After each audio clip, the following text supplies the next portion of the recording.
नाज़रीन कोट ॾिजी खां मां आगाह कंदा हलूं। कोट ॾिजी थाणे जी हद मां 9 क्लास जो शागिर्द पुरस्कार नमूने गुम थी वियो आहे, जिन वारसनि अगवा जो शक ज़ाहिर करे छॾियो आहे। पुरस्कार नमूने गुम थी वियल ग़ुलाम रज़ा जे वारसनि पारां अगवा जो शक ज़ाहिर कयो वियो आहे। वारसनि मूजिबि असांजे नौजवान खे नारो ढोरो भरिसां कार सवारनि रस्तो पुछण बहाने अगवा कयो आहे। वारसनि जो चवणु आहे त घणी ॻोल्हा बावजूदि निगर नाहे मिली सघियो।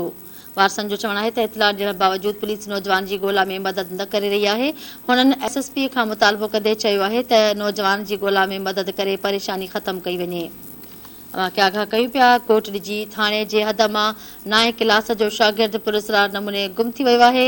वारसनि अगवा जो शक ज़ाहिर करे छॾियो आहे।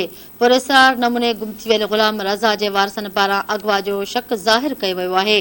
वारसनि मूजिबि असांजे नौजवान खे नारो ढोरो भरिसां कार सवारनि रस्तो पुछण बहाने अगवा कयो आहे।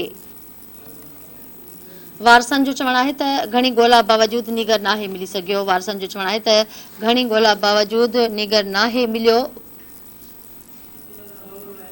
इन हवाले सां धरती TV न्यूज़ जो रिपोर्टर हसन रज़ा भुमरो लाइन ते मौजूदु आहे। जी हसन रज़ा, कहिड़ा तफ़सील आहिनि?